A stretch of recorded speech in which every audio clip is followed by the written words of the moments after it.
जिन लोगों को जादू टोने पर भरोसा है या चुड़ैल के तंत्र मंत्र पर भरोसा है, उसके लिए ये एक बहुत ही एडवेंचर स्टोरी होने वाली है। क्योंकि ये स्टोरी पढ़ने के बाद उन लोगों को अपने अंदर के डर को आजमाने का मौका मिलेगा। ये कहानी है राजस्थान में स्थित सुरेश की है। सुरेश नाम का गांव में बहुत बड़ा जमींदार रहा करता था, जिसकी एक पत्नी और 5 साल का एक छोटा बच्चा था। दुर्भाग्यपूर्ण तबीयत खराब होने की वजह से उसके बेटे की मौत हो जाती है।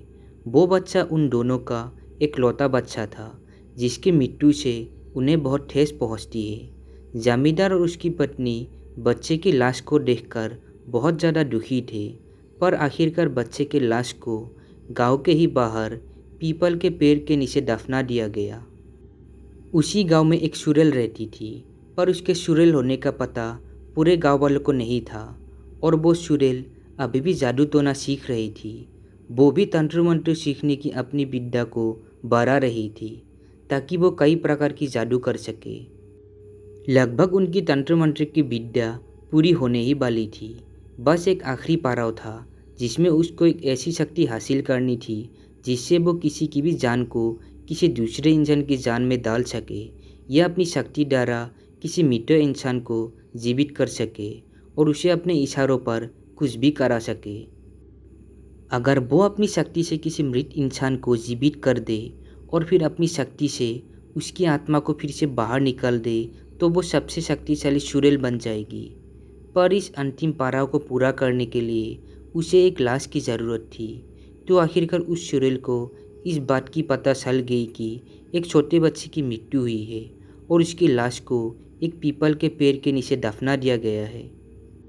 अब वो बस रात होने का इंतज़ार कर रही थी। जैसे ही रात हुई, वो पीपल के पेड़ के नीचे गई और उसने नीचे खुदाई करना चालू कर दिया और फिर बच्चे की लाश को बाहर निकाल दिया। उस बच्चे के शरीर में बहुत ज़्यादा मिट्टी लगी थी, तो सबसे पहले उस चुड़ैल ने मृत बच्चे के शरीर को नहलाकर साफ कर दिया और पेड़ के सहारे बिल्कुल सीधा बैठा दिया और अपने सारे तंत्र मंत्र का सामान उस मृत बच्चे के शरीर के आसपास रख दिया। फिर वो कुछ दिए और मोमबत्ती जलाकर उस मृत बच्चे के शरीर के आसपास रख देती है और फिर अपना जादू टोना तंत्र मंत्र को चालू करती है। अगर वो इस तंत्र मंत्र की विद्या को बिल्कुल सही तरीके से पूरा कर देती है और उस मृत शरीर को कुछ समय के लिए जान ले आती है, तो उसका पूरा जादू टोना पूरा हो जाएगा और फिर वो सफलतापूर्वक चुड़ैल बन जाएगी। इस जादू टोने को करने के बाद उस चुड़ैल का प्लान था कि वो इसमें जान डालकर फिर से उसकी वापस जान निकाल दे और उस मृत शरीर को जहाँ पर पहले था वहीं पर दफना दे। अब उसने अपनी तंत्र मंत्र की प्रक्रिया चालू कर दिया। चारों तरफ रात की वजह से बहुत अंधेरा था। तभी दूर से गांव के ही दो लोग दूसरे गांव से होकर आ रहे थे। तभी उनकी नज़र पीपल के पेड़ के पास कुछ चमकते हुए शीश पर पड़ी। अंधेरा होने की वजह से उन दोनों को वो रोशनी साफ साफ देखी जा रही थी। आखिरकार वो क्या चीज़ चमक रहा था देखने के लिए वो दोनों थोड़ा आगे गए।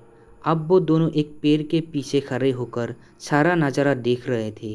वो समझ गए थे कि एक चुड़ैल है जो कुछ तंत्र मंत्र कर रही है और उसके सामने एक मीठा बच्चा है। तभी उन लोगों ने ऐसा देखा जिसको देखकर वो दोनों हैरान रह गए। उन्होंने देखा कि चुड़ैल ने अपनी शक्तियों से कुछ ही देर में उस बच्चे के शरीर को जिंदा कर दिया, जो शरीर बहुत देर से बेजान पड़ी थी और अब बिल्कुल हिलडुल रही थी। साथ ही उन दोनों ने देखा कि अब वो बच्चा अपनी आंखें भी खोल दिया है। चुड़ैल की शक्ति का नज़ारा देखकर वो दोनों शौक गए। उन दोनों को समझ में नहीं आ रहा था कि वो क्या करे। चुड़ैल ने अपना जादू टोना लगभग सफलतापूर्वक पूरा कर दिया था और खुशी के मारे बच्चे के आसपास नाचने लगी थी। तभी दोनों में से एक आदमी भागते हुए गांव के अंदर गया और उसने ज़ोर से हल्ला करना शुरू कर दिया ताकि सभी लोग बाहर आए। उस आदमी ने गांव वालों को सारी बात बताई। गांव वाले लाठी डंडा मशाल लेकर पीपल के पेड़ की ओर भागने लगे। बहुत जाते ही गांव वालों ने चुड़ैल को मारना शुरू कर दिया था।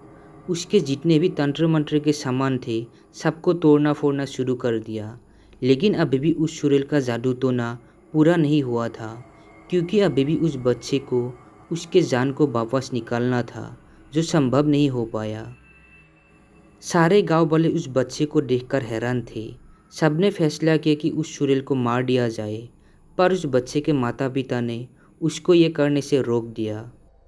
फिर उसने कहा कि इसने मेरे बच्चे के अंदर फिर से जान डाल दी है, इसलिए इसको कोई कुछ नहीं करेगा। उल्टा उस जमींदार ने गांव के बाहर उस चुड़ैल को ज़मीन दी ताकि वो वहाँ पर रह सके, और उसको ये भी बोला कि आपसे कभी भी इस गांव के अंदर वापस नहीं दिखेगी। तो दोस्तों, हमारी आज की ये कहानी कैसी लगी कमेंट में ज़रूर बताना। अगर आपके पास भी ऐसी कोई कहानी है जो शेयर करना चाहते हैं, डिस्क्रिप्शन बॉक्स में मेरा ईमेल आईडी है, तो उस पर शेयर कर सकते हैं। और साथ ही मेरे चैनल को सब्सक्राइब ज़रूर करें ताकि आप लोगों के पास मेरा वीडियो आती रहे।